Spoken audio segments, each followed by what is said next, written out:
സഭയുടെ തലവനോടൊപ്പം ആയിരിക്കാൻ കഴിയുന്നത് ഒരു വിശ്വാസിയെ സംബന്ധിച്ച് ഏറ്റവും പ്രധാനപ്പെട്ടതാണ്.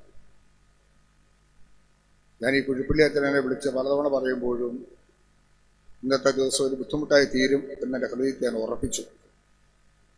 എൻ്റെ നിയോജക മണ്ഡലത്തിലെ തങ്കമണിയിൽ പോലീസ് സ്റ്റേഷൻ ഉദ്ഘാടനം ചെയ്യപ്പെടുകയാണ് 3:30 മണിക്ക്. അപ്പൊ അതിന് നിൽക്കണമെന്ന് മനസ്സ് പറയുന്നുണ്ടെങ്കിലും തങ്കമണിക്കാരെ എങ്ങനെയും പിന്നെയും ബോധ്യപ്പെടുത്താം.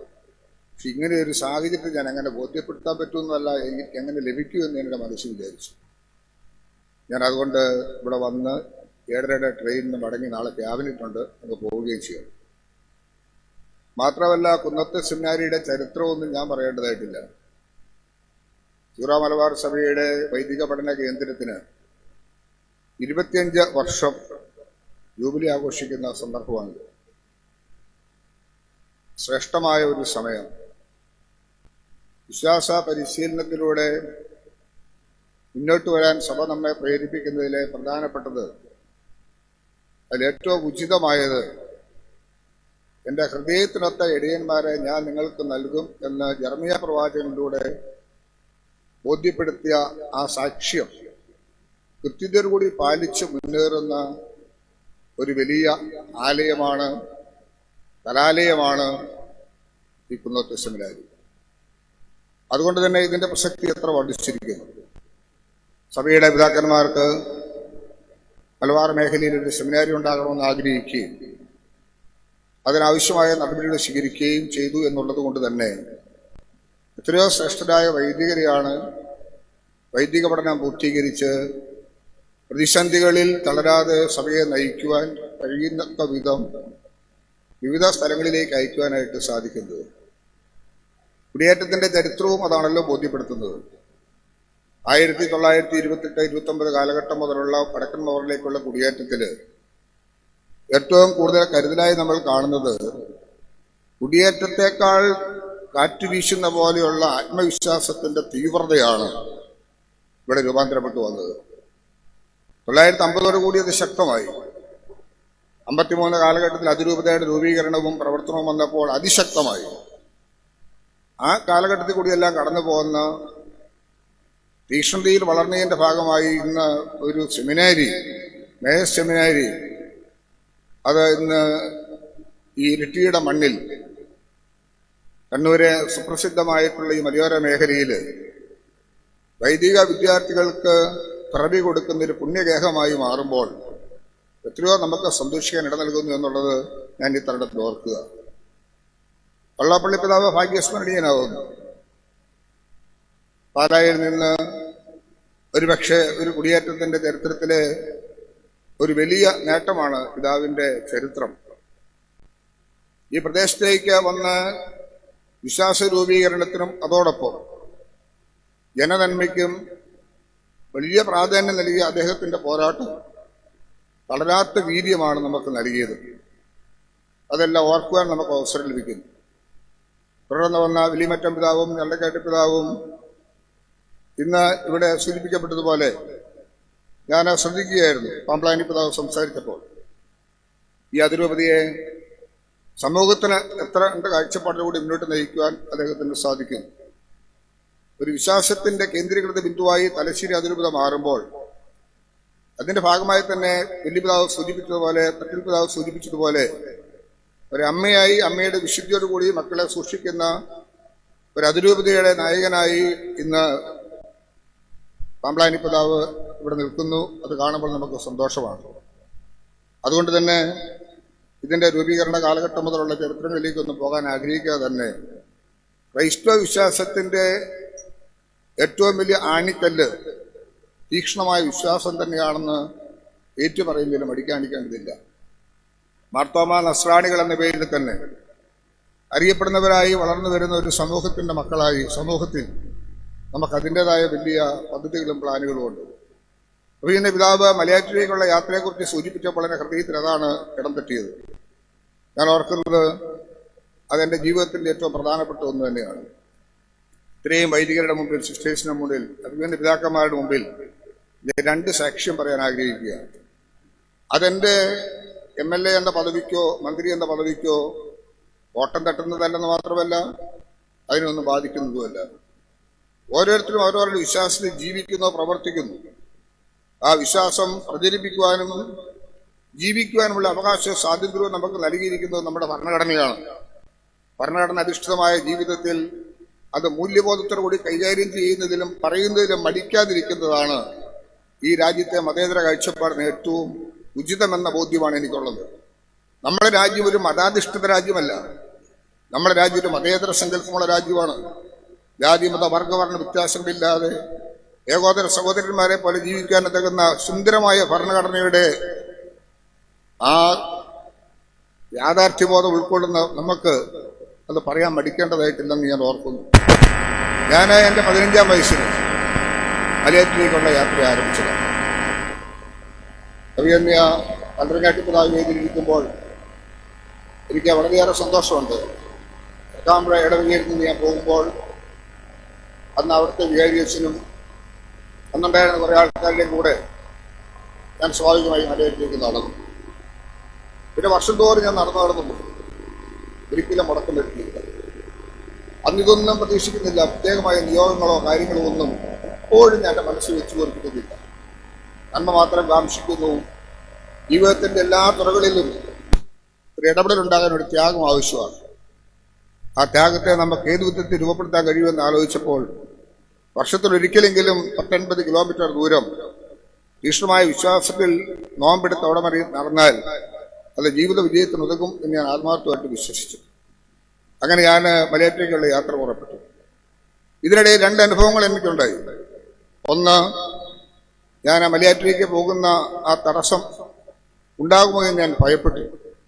ഒരിക്കൽ കൂത്താട്ടുകുളത്ത് നിന്ന് ഞാൻ ബസ്സിൽ തിരുവനന്തപുരത്തേക്ക് യാത്ര തിരിക്കുക. രാത്രി ഏതാണ്ട് 12:30 മണി സമയമായി. 2:30 മണിയോടടുത്ത് കൊട്ടാരക്കര കഴിഞ്ഞ് തട്ടത്തുമലയിൽ എത്തിയപ്പോൾ ആ വണ്ടി മറ്റൊരു ബസ്സുമായി കൂട്ടിയിടിക്കുന്നു. ഞാൻ ആ ബസ്സിൽ നിന്ന് തെറിച്ച് നട റോഡിൽ വീണു. ഞാൻ ചാടി ഏറ്റു. എനിക്കൊന്നും പറ്റിയതായിട്ട് തോന്നിയില്ല. എന്നാൽ വാഹനങ്ങളിൽ ഭയങ്കര ഒച്ചപ്പാടും ബഹളവും നിലവിളിയും. MC റോഡായതുകൊണ്ട് വഴി പെട്ടെന്ന് ബ്ലോക്കായി. രാത്രിയിൽ ധാരാളം ആൾക്കാർ ഇരു ബസ്സുകളിൽ നിന്ന് പുറത്തിറങ്ങി വന്നു. എൻ്റെ വണ്ടി ഓടിച്ച ഡ്രൈവറെ ഡോറ് പൊളിച്ച് പുറത്തിറക്കുന്നു. ഒട്ടേറെ ആൾക്കാരെ ആശുപത്രിയിലേക്ക് കൊണ്ടുപോകുന്നു. അതിനെല്ലാം സാക്ഷ്യമായി അവരെ ഗോകുലം മെഡിക്കൽ കോളേജിൽ കൊണ്ടുപോകാൻ നേതൃത്വം കൊടുക്കാൻ എനിക്ക് കഴിഞ്ഞു. ഞാനിതെല്ലാം കഴിഞ്ഞ് MLA കോട്ടേഴ്സിലേക്ക് പോയി. തുടർന്ന് എൻ്റെ യാത്ര ഞാൻ ആരംഭിച്ചു. പ്രിയപ്പെട്ട വൈദിക ശ്രേഷ്ഠരെ, പിതാക്കന്മാരുടെ മുമ്പിൽ വെച്ച് ഞാൻ പറയട്ടെ, എൻ്റെ കാലിനോ കൈക്കൊരു മുറിവുണ്ടായില്ലെന്ന് മാത്രമല്ല, ശാരീരികമായ ഒരു ക്ഷതവും ഉണ്ടായില്ല. ഞാൻ മാത്രമാണ് ആ റോഡിലേക്ക് തെറിച്ചു വീണൊരു വ്യക്തി. അന്നേക്ക് 11-ാം പക്കം മലയാറ്റിലേക്ക് നടക്കേണ്ടി എന്നെ ദൈവം ഉള്ളം കൈയിൽ സംരക്ഷിച്ചു എന്ന് പറയാൻ ഞാൻ മടി കാണിക്കേണ്ടതില്ല എന്നാണ് ഞാൻ ഇപ്പോഴും വിചാരിക്കുന്നത്. അതെന്തിനാ പറയാൻ മടിക്കുന്നത്?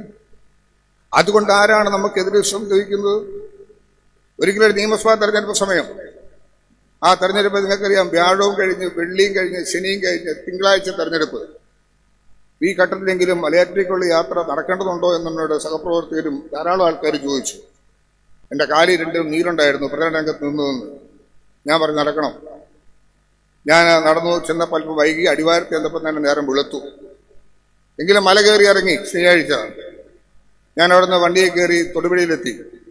എൻ്റെ കാലിൽ ഇങ്ങനെ വിരലുകൊണ്ട് കുത്തുമ്പോൾ നീരുള്ളതുകൊണ്ട് കുഴിയുമായിരുന്നു. ഞാൻ പറയട്ടെ, തൊടുപുഴ പോയി കുളിച്ച് എൻ്റെ കൂടെ എത്രയോ പേരെ ഒരുമിച്ച് നടന്നത്. ഞാൻ അറക്കുളം പഞ്ചായത്തിലേക്ക് പര്യടനത്തിന് പോകുമ്പോൾ എൻ്റെ കാലിൽ ഒരു തുള്ളി നീര് അല്പം പോലും ഇല്ലായിരുന്നു എന്നുള്ളത് എൻ്റെ വിശ്വാസത്തെ എനിക്ക് പറയാൻ മടിക്കേണ്ടതായിട്ടില്ല. കാരണം നമ്മുടെ ജീവിതത്തിൻ്റെ വിശ്വാസത്തെ നയിക്കാൻ പ്രാപ്തമാക്കുന്ന തീക്ഷ്ണമായ വിശ്വാസത്തിൻ്റെ ആദർശങ്ങൾ ഉറച്ചു നിൽക്കുന്നത് ഏത് ജീവിത പ്രൊഫഷനിലേക്കും ഏത് മേഖലയിലേക്ക് തിരിഞ്ഞാലും തടസ്സമായി നിൽക്കാതെ സൂക്ഷിക്കാൻ കഴിയുന്ന വിശ്വാസത്തിന്റെ ഒരു കോട്ടയാണ് ഈ സെമിനാരി വരുമ്പോൾ എൻ്റെ മനസ്സിലേക്ക് വരുന്നത്. എത്രയോ ആൾക്കാരെ നേർവഴിക്ക് നയിക്കാൻ, പ്രാപ്തരാക്കാൻ, സഭയെ നയിക്കാൻ, പഠിപ്പിക്കാൻ പ്രാപ്തരാക്കുന്ന ഒരു വലിയ സമൂഹത്തെ കെട്ടിപ്പടുക്കുന്ന ഈ വലിയ കലാലയം, അതിൻ്റെ ജൂബിലി ആഘോഷത്തിൽ പങ്കെടുക്കാൻ കഴിഞ്ഞതിലുള്ള സംതൃപ്തി അതുകൊണ്ട് തന്നെ ഞാൻ രേഖപ്പെടുത്തുകയാണ്. ഞാൻ എൻ്റെ വാക്കുകൾ ഉപസംഹരിക്കുന്നു. ഇനി ഞാൻ കുന്നത്ത് നേരത്തെ വന്നിട്ടുണ്ട്. ആനുകൂല്യമായിട്ട് തോമസ് അവിടെ ഇരിക്കുന്നു. തോമസ് ഞാൻ ഡയറക്ടറായിരിക്കുന്ന സമയത്താണ് ഞാനൊരു ക്രിസ്മസ് ആഘോഷ പരിപാടി പങ്കെടുക്കാൻ വന്നത്. ഞാൻ ഇന്നും അതുപോലെ ഓർക്കുന്നു. രാത്രി വന്ന് ഭക്ഷണം കഴിച്ച് ഏറെ സമയം ചെലവഴിച്ചാണ് മടങ്ങിപ്പോകുന്നത്. ഇതെല്ലാം നമ്മുടെ ജീവിതത്തിൻ്റെ ഒരു വലിയ യാഥാർത്ഥ്യബോധത്തിലേക്ക്, കുഞ്ഞാലി അച്ഛൻ റെക്ടറായിരുന്നു പറഞ്ഞപ്പോൾ എനിക്ക് സന്തോഷം തോന്നി. ഞങ്ങളൊക്കെ പാലാ കോളേജിൽ പഠിച്ചു നടക്കുമ്പോൾ അരമനയിൽ ചെല്ലുമ്പോൾ കാണുന്ന വലിയ സന്തോഷമുള്ളൊരു മുഖമാണ് കുഞ്ഞാലി അച്ഛൻ്റെ മുഖം. ഓടിയെത്താൻ കഴിയുന്ന ഒരു സന്ദർഭവും സാഹചര്യമൊക്കെ എൻ്റെ ഹൃദയത്തിൽ കൂടെ കടന്നു പോവുക. വള്ളപ്പള്ളി പിതാവിൻ്റെ ഓർമ്മയിൽ ഞാൻ 96-ലാണ് കാസർഗോഡ് നിന്ന് തിരുവനന്തപുരത്തേക്ക് ഒരു യാത്ര നടത്തി പോകുന്നത്. കാൽനടയായി പോന്നു. അഴിമതിക്കെതിരെ, മദ്യവിപത്തിനെതിരെ. തലശ്ശേരി വന്നപ്പോൾ വല്യപിതാവിനെ സ്വീകരിച്ചു, ചന്ദനമാലയിട്ട് സ്വീകരിച്ചു. ആ മാല വീട്ടിൽ ഞാൻ സൂക്ഷിച്ചു വെച്ചിട്ടുണ്ട്. അരമനയിൽ ഞങ്ങൾക്കെത്തി ഭക്ഷണം തന്നു. ഓരോ നേരത്തെ പിതാവ് വിളിച്ച് ബെഡ്റൂമിൽ കയറി ഇറങ്ങി വന്ന് 500 രൂപ എൻ്റെ അടുത്ത് തന്നു. തൈത്തോട്ടത്തിലൊക്കെ എൻ്റെ കൂടെ വിട്ടു. തൈത്തോട്ടത്തിൽ അങ്ങനെ എന്നോട് കാണിച്ച സ്നേഹം ഞാൻ ഓർക്കുന്നു. കുണ്ടുകുളം പിതാവ് തൃശ്ശൂർ നടത്തിയ സ്വീകരണം ഞാൻ ഓർക്കുന്നു. മദ്യത്തിനെതിരെയും അഴിമതിക്കെതിരെയുമുള്ള പോരാട്ടത്തിൽ സഭ കാണിച്ച വലിയൊരു പ്ലാനും പദ്ധതിയും എത്രത്തോളം എന്നെ ഹൃദയത്തിൽ അനുഭവിച്ചറിയാൻ എനിക്ക് അവസരം കിട്ടി. ലഹരിക്കെതിരെയുള്ള പോരാട്ടം തുടരുകയാണല്ലോ. കക്ഷിയോ രാഷ്ട്രീയോ ജാതിയോ മതമോ ഇല്ലാതെ അതിനുള്ള പോരാട്ടം നമ്മൾ ഒരുമിച്ചാണ് മുന്നോട്ട് പോകുന്നത്. മുഖ്യമന്ത്രിയും പ്രതിപക്ഷ നേതാവും ഉൾപ്പെടെ ഒരുമിച്ചിരുന്നിട്ട് തീരുമാനങ്ങളുണ്ട്. എന്താ, നമ്മുടെ സമൂഹത്തെ ഗ്രസിക്കുന്ന വലിയ വിപത്തിനെതിരെയുള്ള പോരാട്ടത്തിൽ അണിയേറേണ്ട സമയം കഴിഞ്ഞു. ഒരു കുപ്പി കള്ളു കുടിക്കുന്നതൊന്നുമല്ല, പുകവലിക്കുന്നൊന്നുമല്ല. ഇന്ന് രാസലഹരിക്ക് അടിമയാകുന്ന വിദ്യാർത്ഥികൾ തലമുറകളെ തീർക്കാനുള്ള ശ്രദ്ധേയമായിട്ടുള്ള ചില നീക്കങ്ങളാണെന്ന് സംശയിക്കേണ്ടി വരുന്ന സന്ദർഭത്തിൽ 1996 എനിക്ക് കാസർഗോഡ് നടക്കാൻ അന്ന് സാധിച്ചതിനെ കുറിച്ച് ഓർത്ത് ഇന്ന് ഞാൻ സന്തോഷിക്കുന്നുണ്ട്. ആ തീവ്രമായ ആഗ്രഹം സബലീകരിച്ച് 1180 കിലോമീറ്റർ ദൂരം താണ്ടിയ അന്ന് ഞാൻ ഇരുട്ടിക്കൂടെ കടന്നു പോയിട്ടുണ്ട്. കാസർഗോഡ് മുതൽ തിരുവനന്തപുരം വരെ. കാസർഗോഡ് എന്ന ഉദുമയിലെത്തി കാഞ്ഞങ്ങാട്, പരപ്പ, ചിറ്റാരിക്കാൽ, ചെറുപുഴ, രാജഗിരി, ജോസ്ഗിരി, ഉദയഗിരി, പയ്യാവൂർ, ഇരിട്ടി, മട്ടന്നൂർ, കൂത്തുപറമ്പ്, തലശ്ശേരി, വടകര, പേരാമ്പ്ര, കോടഞ്ചേരി, തിരുവാമ്പാടി, തോട്ടുമുക്കം, അരീക്കോട്, മഞ്ചേരി, പെരിന്തൽമണ്ണ, മലപ്പുറം, പട്ടാമ്പി, ഷൊർണൂര്, വടക്കാഞ്ചേരി, തൃശ്ശൂര്, ചാലക്കുടി, അങ്കമാലി, പെരുമ്പാവൂർ, മൂവാറ്റുപുഴ, തൊടുപുഴ, പാല, ഏറ്റുമാനൂർ, കോട്ടയം, ചങ്ങനാശ്ശേരി, തിരുവല്ല, ചെങ്ങന്നൂർ, അടൂർ, കൊട്ടാരക്കര, കിളിമാനൂർ വഴി തിരുവനന്തപുരത്ത് ചെന്നത് ഞാൻ ഈ സന്ദർഭത്തിൽ ഓർക്കുക. എത്രയോ കാലങ്ങൾക്ക് മുമ്പാണ്. 96-ൽ ഏതാണ്ട് 30 വർഷം എടുക്കാറാവുന്നു. ഈ ഘട്ടത്തിലൊക്കെ നമ്മളെ നിലനിർത്തിയതും ആ ദിവസങ്ങളിലെല്ലാം ഞാൻ ഓർക്കുന്നു. ഇവിടുത്തെ ഓരോ മലയോര മേഖലയിലും യാത്ര എന്ന് അവസാനിച്ചോ രാവിലെ 2 മണിക്കോ 3 മണിക്കോ കിടന്നാലും പുലർച്ചെ 8 മണിക്ക് പതാക ഏറുന്നതിന് മുമ്പ് ആ അടുത്തുള്ള പള്ളിയിൽ പോയി കുർബാന കണ്ടിട്ട് ഞാൻ പോയിട്ടുള്ളൂ. അതുകൊണ്ട് ആ വിശ്വാസമാണ് എന്നെ നയിക്കുന്നത്. ജീവിതത്തിന്റെ ഏത് തുറകളിലേക്ക് അങ്ങനെ പോയാലും രാഷ്ട്രീയ സാഹചര്യവും അതിനേക്കാൾ ഉപരിയായ ജീവിത മീമാംസയും നമ്മൾ ഉൾക്കൊള്ളുന്നെങ്കിൽ നമ്മളെ സഭാ തലവന്മാരോടും സഭാപിതാക്കന്മാരോടും ചേർന്ന് നിന്ന് വിശ്വാസത്തെ സംരക്ഷിക്കുക, ആ സന്ദേശം കൊടുക്കുക. അതിനോടൊപ്പം രാഷ്ട്രീയ പ്രവർത്തനത്തിലും രാഷ്ട്രത്തെ സംബന്ധിച്ച പ്രവർത്തനങ്ങളിലും തീവ്രമായ ശ്രമങ്ങളും പരിശ്രമങ്ങളും നടത്തുക. അതിനുള്ള പരിശ്രമങ്ങളിലാണ് നമ്മൾ ഏർപ്പെട്ടിട്ടുള്ളതെന്ന് മാത്രം ഞാൻ ഓർമ്മപ്പെടുത്തിക്കൊണ്ട് എല്ലാവിധ സ്നേഹവും സന്തോഷവും ഒരിക്കൽ കൂടി പങ്കിട്ടുകൊണ്ട് ഇന്നിവിടെ വരാൻ കഴിഞ്ഞതിനുള്ള സംതൃപ്തി അറിയിച്ചുകൊണ്ട് അവയുടെ പിതാക്കന്മാരുടെ എൻ്റെ സ്നേഹപ്രസന്നമായ നന്ദി അറിയിച്ചുകൊണ്ട് എൻ്റെ വാക്കുകൾ ഉപസംഹരിക്കട്ടെ. നന്ദി, നമസ്കാരം.